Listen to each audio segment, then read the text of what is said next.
En 1986, deux sœurs adolescentes, Annie et Jess Andrew, ont été confrontées à une tragédie inattendue. Leur mère, une figure aimée et centrale dans leur vie, a succombé au cancer de manière soudaine et brutale. La perte dévastatrice a pris la famille au dépourvu.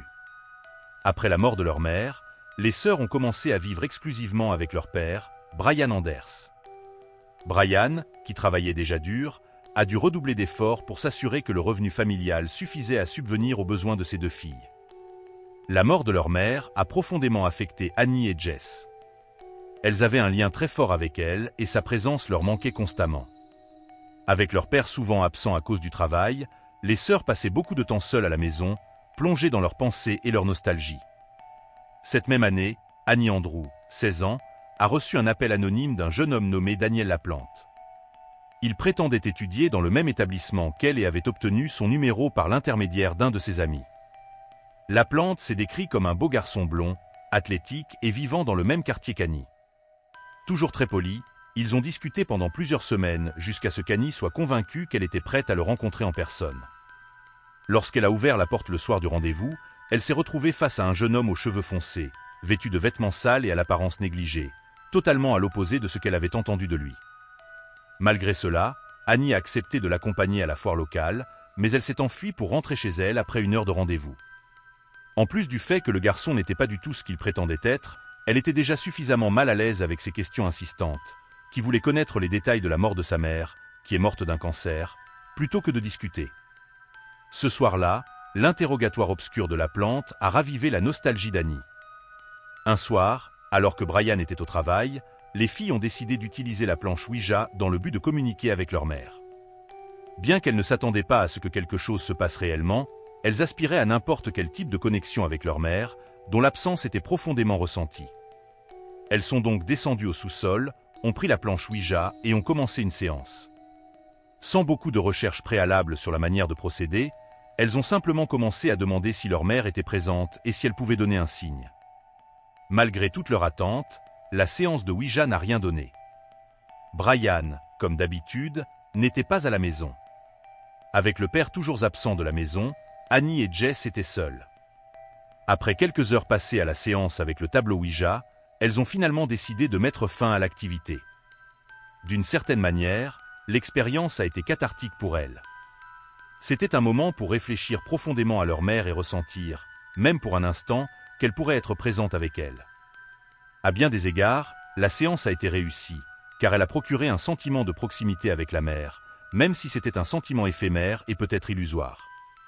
Après avoir rangé le tableau Ouija, les sœurs sont montées à l'étage. Elles ont passé le reste de la soirée de manière calme et discrète, jusqu'à ce qu'elles décident finalement de se coucher pour dormir.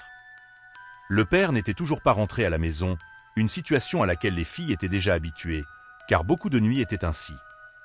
Alors qu'elles étaient allongées dans leurs chambres séparées, elles ont toutes deux commencé à entendre des bruits de coups. Même si elles étaient dans des chambres différentes, elles ont toutes deux entendu les mêmes bruits. En fait, Jess s'est levée et est allée dans la chambre d'Annie. Elle a demandé « As-tu entendu ce bruit de coups dans les murs ?» Annie a confirmé qu'elle avait aussi entendu. Elles sont restées silencieuses, écoutant attentivement. Le bruit des coups résonnait dans les murs, un bruit qu'elles n'avaient jamais entendu auparavant. Les sœurs, qui ressentaient un immense manque de leur mère, espéraient secrètement que c'était elle. Elles savaient que ce ne pouvait pas être le cas, mais elles nourrissaient néanmoins cet espoir. Elles pensaient « c'est maman. Elle essaie de communiquer avec nous. Elle fait ces bruits pour se connecter avec nous. » La séance a dû fonctionner. Elles ont commencé à poser des questions à leur mère. « Y es-tu ici avec nous maintenant ? Peux-tu te manifester pour nous ? Comment vas-tu ? T'occupes-tu de nous ? » Ce sont des questions que quelqu'un poserait s'il croyait que l'esprit d'un être cher était présent dans le même environnement. C'était un moment effrayant, mais en même temps, il apportait une certaine sécurité. Elles croyaient que l'esprit de leur mère veillait sur elles. Lorsque leur père, Brian, est finalement rentré à la maison ce soir-là, les mystérieux coups avaient cessé. Les filles, anxieuses, se sont précipitées pour lui raconter les bruits qu'elles avaient entendus. Elles n'étaient pas effrayées, au contraire, elles étaient heureuses de l'expérience. Brian, qui avait passé toute la journée à travailler et était toujours en deuil de la perte de sa femme, a d'abord pensé que ses filles inventaient l'histoire. Surtout quand elles ont mentionné le tableau Ouija, il a pensé qu'elles exprimaient simplement leur douleur et leur deuil de la perte de leur mère d'une manière inhabituelle. Il a ressenti une profonde compassion pour elles et a même envisagé, cette première nuit, la possibilité de chercher une thérapie pour les aider à gérer leur tristesse. Cependant, il a finalement dit « Eux les filles, retournez au lit. Je suis sûr qu'elles veillent sur nous. Nous en parlerons demain. » Ainsi, les filles sont retournées dans leur chambre. Brian n'a pas accordé beaucoup d'importance à ce qui s'était passé, se demandant surtout s'il devait chercher un conseiller en deuil pour les filles. Tout le monde est allé se coucher, mais les coups mystérieux ont persisté pendant plusieurs jours suivants. Les bruits persistants ont commencé à perturber le sommeil de la jeune fille. Chaque fois qu'elle appelait son père pour enquêter sur l'origine du bruit, tout devenait silencieux. Cela les poussait au bord de la folie. Lorsque la maison était vide pendant la journée et la nuit, ils sortaient. En rentrant, ils se rendaient compte que des objets avaient été déplacés. Les meubles étaient déplacés, les ustensiles de cuisine avaient été déplacés. De petits changements dans toute la maison. Le père d'Annie et Jess était prompt à leur attribuer la responsabilité.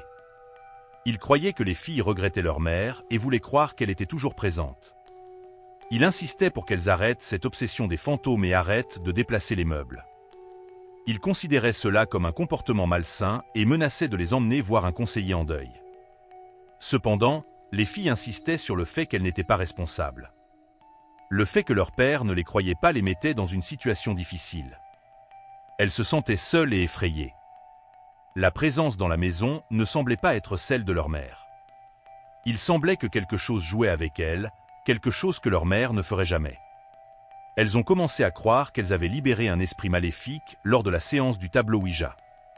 Maintenant, cet esprit les terrorisait et elles se sentaient impuissantes, car leur père ne les croyait pas. Cela se produisait de manière constante et elles ne savaient pas quoi faire.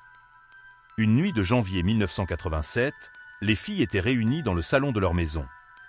Soudain, elles ont commencé à entendre à nouveau des bruits de coups. Cependant, ces bruits ne venaient pas des murs, mais du sous-sol. Se sentant étrangement confiantes, elles ont décidé de descendre et de confronter ce qui causait le bruit, puisque leur père ne les croyait pas et qu'elles se sentaient sans option.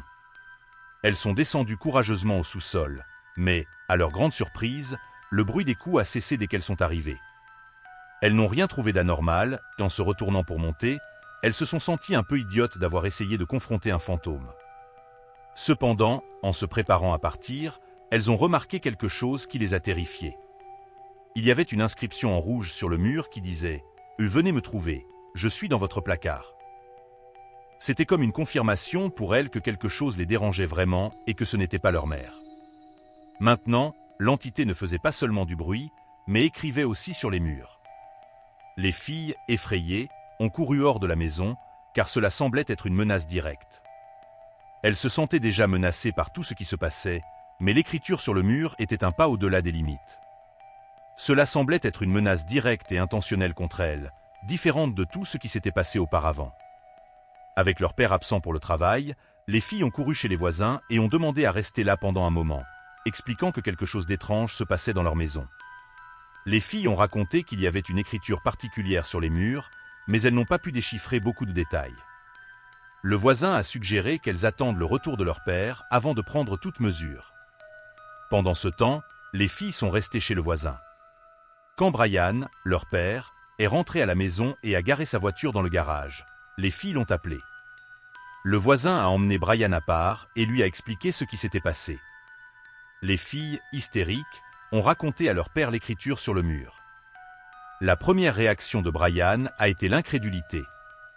Il pensait que la situation était hors de contrôle et que les filles allaient trop loin avec leurs fantasmes.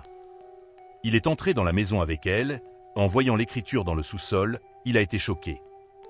Il croyait que les filles vandalisaient la propriété pour alimenter leurs fantasmes. Pour Brian, c'était la limite. Il a vu que la situation devenait préjudiciable à la santé mentale des filles et a ordonné qu'elles cherchent un conseiller en deuil. C'est à partir de ce moment que les choses ont vraiment commencé à changer. Pendant plusieurs semaines, la maison est restée silencieuse, sans aucun signe de la présence qui dérangeait auparavant les filles. C'était presque comme si ce qui que ce soit qui était là avait finalement cessé. Un soir, alors que Brian travaillait tard, les filles étaient seules à la maison. Elles étaient dans le salon, profitant d'un moment de calme après des semaines sans aucun incident étrange. Soudain, elles ont entendu des coups venant de quelque part dans la maison. Effrayées, elles ont suivi le bruit jusqu'à la chambre d'Annie. Dans la chambre d'Annie, elles ont trouvé un message écrit sur les murs. « Je suis de retour, viens me trouver si tu peux. » C'était comme la dernière fois qu'elles avaient vu quelque chose d'écrit sur le mur. Terrifiées, elles ont fui la maison et ont couru chez le voisin. Elles ont supplié le voisin de les croire, disant que l'incident s'était reproduit. Quand Brian est rentré à la maison, le voisin l'a appelé et lui a expliqué la situation. Brian, irrité, a réprimandé les filles. Il a dit qu'il les avait déjà envoyées en thérapie et a insisté pour qu'elles arrêtent ces actions. Il a dit que ce n'était pas sain et a demandé aux filles et aux voisins de rester où ils étaient pendant qu'il inspectait la maison. En rentrant chez lui, Brian a trouvé la maison en désordre total, comme si elle avait été pillée. Il savait que les filles n'auraient pas fait ça et a commencé à se sentir mal à l'aise. Il a fouillé la maison, mais n'a rien entendu. Quand il est arrivé dans la chambre d'Annie, il a vu l'écriture sur le mur. En regardant de plus près, il a vu un homme dans le placard portant des vêtements de femme, qui se sont avérés être les vêtements de sa défunte épouse, portant une perruque et tenant une hache. Un homme mystérieux, vêtu de manière étrange, fixe son regard sur Brian. Brian, à son tour, ressent un frisson de peur qui lui parcourt l'échine. Soudain, l'étranger se met à courir frénétiquement. Brian, bien que effrayé, tente de l'affronter, mais l'homme parvient à esquiver Brian et envahit le reste de la maison. Brian est pris au dépourvu. L'intrus a une hachette à la main, ce qui augmente encore plus la peur de Brian. Il essaie de poursuivre l'homme, mais le perd de vue. Désespéré, Brian fouille sa maison à la recherche de l'intrus, mais sans succès. Face à la menace représentée par la hachette, Brian décide de quitter sa maison. Il court chez le voisin et appelle le 911. Préoccupé par la sécurité de ses filles, il s'assure qu'elles vont bien et reste chez le voisin. La police est appelée et, à son arrivée, effectue une fouille minutieuse de la maison. Cependant, ils ne trouvent rien. Ils interrogent Brian, doutant de la présence de l'intrus. Malgré l'histoire convaincante de Brian, la police ne trouve aucune preuve de la présence de l'homme. Il conseille à Brian de ne pas retourner à la maison jusqu'à ce que l'intrus soit capturé. On conseille à Brian de rester avec des parents pendant que la police surveille la maison, en espérant que l'intrus revienne. Malheureusement, ils ne peuvent pas faire grand-chose de plus. Ainsi, Brian, ses filles et le père restent sans réponse sur ce qui s'est passé et qui était l'intrus mystérieux. Brian se demande comment l'homme en robe a pu s'échapper. Il se demande comment, malgré sa tenue distincte, l'homme a pu disparaître sans laisser de traces. Pendant 2 semaines, Brian et ses filles se réfugient chez des parents. Pendant ce temps, personne ne parvient à identifier l'homme en robe. Brian se sent traumatisé et coupable, pensant qu'il a échoué en tant que père en laissant ses filles seules à la maison avec un intrus armé d'une hache. Les filles sont également traumatisées, ayant réalisé qu'elles étaient en contact avec un individu dangereux. La situation est terrible pour tous.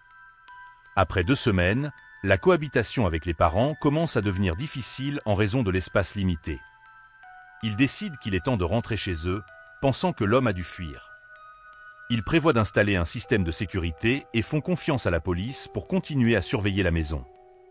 En rentrant chez lui, Brian remarque une lumière allumée au 2e étage. Il se demande si la police serait à l'intérieur de sa maison, bien qu'il pense qu'il ne ferait que patrouiller le quartier. Alors qu'il regarde par la fenêtre, sur le point de se garer, il voit l'homme en robe passer devant la fenêtre. Il appelle immédiatement la police, qui arrive rapidement et encercle la maison. Lorsque la police entre dans la maison, qui était fermée à clé depuis que Brian et les filles étaient partis, ils trouvent un chaos total. Les meubles sont renversés, des pièces de monnaie sont collées au plafond et il y a des écritures rouges partout dans la maison. Malgré une recherche minutieuse, ils ne trouvent personne, sauf l'un des officiers qui était dans le sous-sol. À un moment donné, on a remarqué un petit morceau de bois qui semblait cacher un espace rampant derrière la machine à laver et le sèche-linge. Avec un peu d'effort, il a été possible de déplacer les appareils et de révéler une entrée vers un espace rampant. Dans cet espace, on a découvert que quelqu'un avait creusé tout l'isolant de la maison, créant de petits trous dans les murs qui permettaient de voir différentes pièces. Lors de l'investigation de ce complexe système de tunnels, ils ont trouvé Daniel Laplante. Daniel était un adolescent perturbé qui avait une brève relation avec Annie. Après la rupture, il a envahi sa maison et a commencé à vivre dans les murs, écoutant leurs conversations. Il savait que la mère d'Annie était morte et a décidé de se faire passer pour elle. Il écrivait sur les murs avec du ketchup et frappait dessus, effrayant la famille. Il observait leurs séances et utilisait les informations obtenues pour les terroriser encore plus. Il déplaçait les meubles et se faufilait dans les murs pendant des mois. Après avoir été découvert, Daniel a été arrêté et envoyé dans un centre de détention pour mineurs. Lorsqu'il a été libéré à la fin de 1987, pour des raisons inconnues, il a envahi la maison d'une autre famille et a commis un meurtre brutal. L'idée que quelqu'un vive dans les murs de sa maison pendant 2 mois est terrifiante, surtout si cette personne est un psychopathe comme Daniel Laplante. Ce qui est encore plus déroutant, c'est lorsque la police, lors d'une deuxième visite, a trouvé des pièces de monnaie collées au plafond et des écritures sur les murs, ainsi que Daniel dans son espace rampant complexe. La famille Andrew a subi un traumatisme profond, non seulement à cause de la perte de l'épouse et de la mère, mais aussi à cause de la peur de ce qui aurait pu se passer si Daniel avait choisi de les attaquer. On espère qu'ils ont pu se remettre de ce traumatisme.